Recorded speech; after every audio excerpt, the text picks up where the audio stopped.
Good morning, and thank you to the Seoul Biennale of Architecture and Urbanism, the Office of the Director General, Dominique Perrault, and the curators for the invitation both to participate in the Biennale and to present our work as part of the Crosstalks. My name is Toma Berlanda, and today I'll be introducing our installation Off the Tracks, the legacy of colonial railway infrastructure in Harare, Zimbabwe, which I've co-authored together with Maximo Mutanda and Saniva Viking. This is the second in a series of creative research investigations we have co-produced in Southern Africa for international exhibitions, and ideally builds on the first one installed at the 2019 Oslo Triennale. There, we had used the refracting lens of a kaleidoscope to offer an alternative way of looking at ecosystems.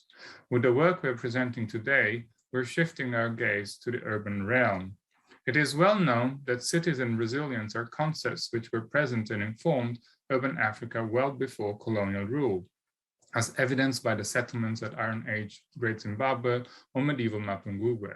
However, the colonial legacies of transport infrastructure and the particular role forced mobility had on the constant circular migration of an oppressed and exploited indigenous labor force resulted in what Edward Said calls a struggle over geography. As in other white settler colonial cities, the imperial imaginaries of company towns and native townships in Zimbabwe developed in tandem with railway infrastructure in order to facilitate the extraction and exploitation of natural resource and human labor. Today, these leftover morphological scars clearly manifest divisive, racist, and unjust geographies.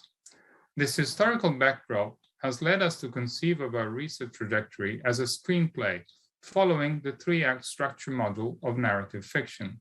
Within this framework, we conceive of infrastructure as a dispositif, an interpretation recently proposed also by Achille Mbembe, when do so borrows from Foucault. In Mbembe's words, infrastructure is a multiplicity of lines of different nature, a set of moving vectors, which are nevertheless susceptible to coalesce momentarily, to turn into lines of sedimentation, fissure, and fracture. As he convincingly articulates, what this definition calls for is a map, a cartography, a survey. Our installation takes on this challenge by making these components apparent through its multiple elements, which we're hoping you'll discover on site in Seoul. Part 1. The setup and catalyst for the sequence of events can be brought back to the dual patterns of urbanization, which in our case is spurred by the settlement of Fort Salisbury by the British South African Company in 1891. However, it was on the 6th of April, 1652, with the arrival of Jan van Riebeck in what is known today as Table Bay, that had marked the beginning of permanent settlement of white people in Southern Africa. As the 1748 map of Cape Town shows, the city was established as a prototype of company town for the Dutch United East India Company. Meanwhile, roughly 2,500 kilometers north-northeast, many Zimbabwe, or houses of stone in Shona language, occupy the plateau, vestige of a civilization dating from the 14th and 15th century. The project of greedy extraction of resources from the African continent is for the settlers the occasion to write their own reading of history, and in Harare, as in many other cities, railway lines represent a division, a barrier. The punctual graphics of the maps which document the process is intriguing when contrasted with the linear arrival of the tracks and the regular cadence of their composition, parallel rails laid firmly on sleepers embedded in ballast, which repeat unvaryingly across any landscapes. But the lines, again here a reference to Foucault's definition of dispositif, can be crossed, bend back, meander, go underground, turn back on themselves, or even break. In this, they act accordingly to the scheme well illustrated by Renaissance drawing of Chemin d'une ville congolaise in 1933.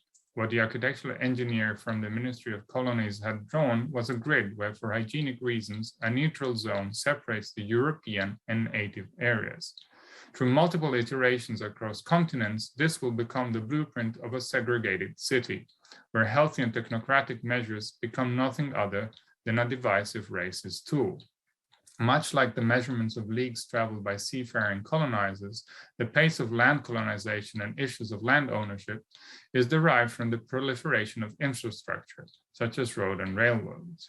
In other words, shifting railway gauges informed the cadastre of land privatization appropriated from indigenous communities, which parceled large arable spaces to white settlers with only small units of arid land left for local Black laborers. Part 2, the confrontation. The voyage of the white body on the railway, its imagery and experience versus the toll of the Black bodies laboring.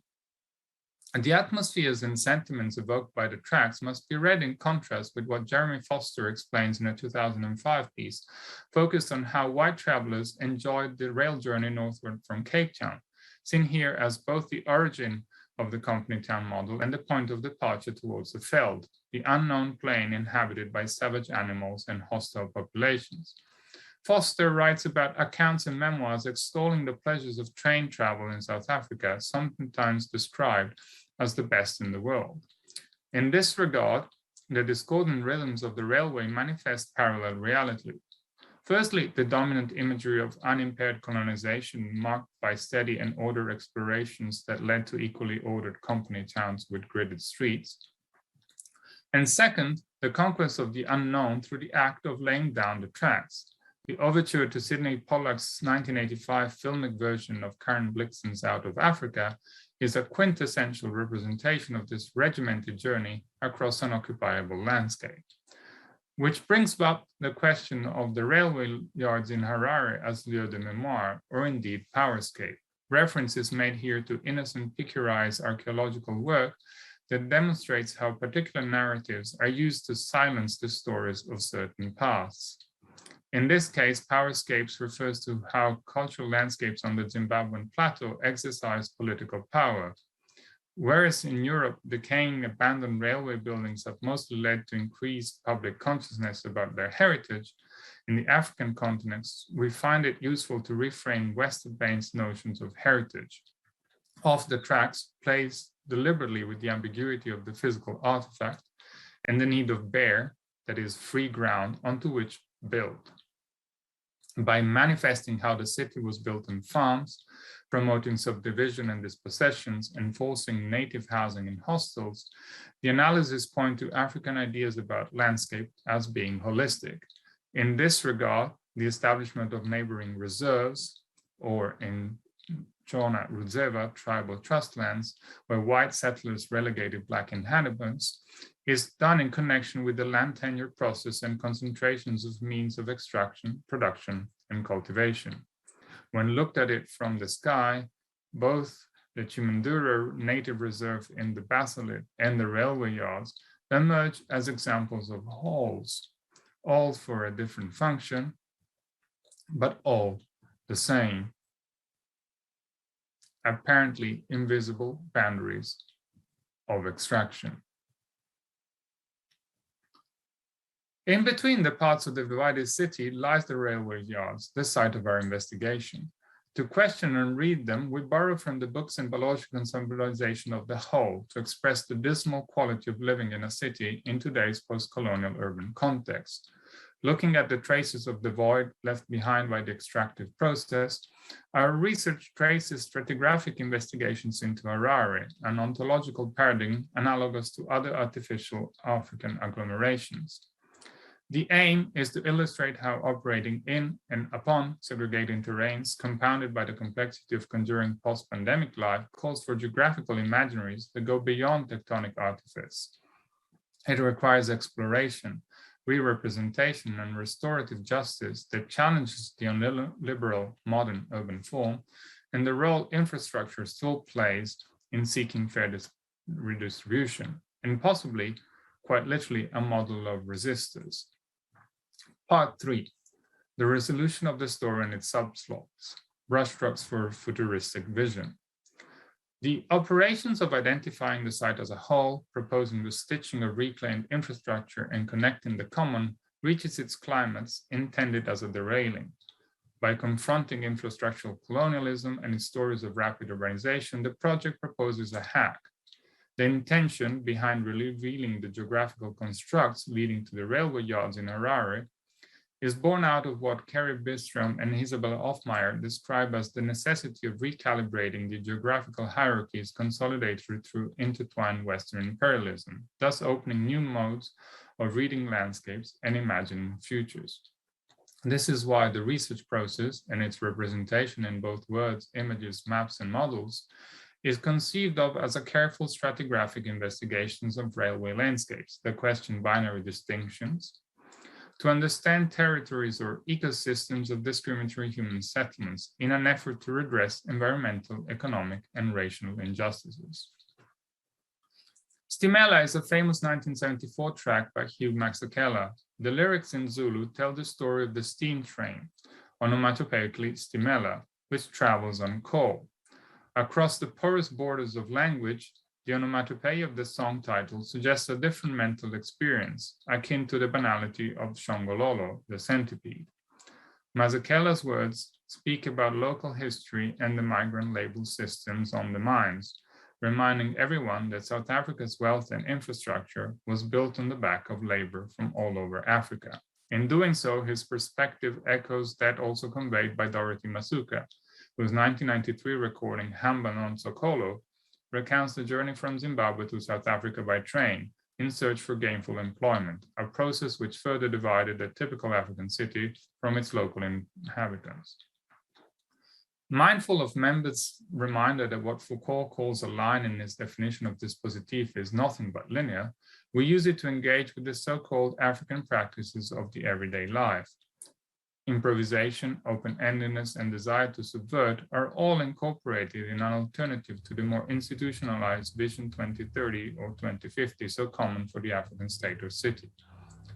Borrowing again from the great work of Zimbabwean archaeologists, we make Shadrach Chirukuri's suggestion that what is required is a way of exploring the sedimentation of the past into the landscape to form the past rooted in African ways of understanding time and chronology, ours. In doing so, we offer an alternative, contextually driven, holistic future cityscape in which all, especially historically marginalized people, will be able to thrive and walk, both figuratively, as suggested in the image here, and physically in the installation above the colonial relics. What hopefully emerges from looking at the center of Harare in our projections is the intersection of the railway project and its transformation as an armature for shaping substantially different futures aimed at producing social equality and environmental justice. By stitching together fragments of landscapes, languages, sides, and lives, what we offer is a new horizon of possibilities across temporalities and the imaginary dislocation, both physical and mental, through the post-colonial whole, of and of the tracks. Thank you.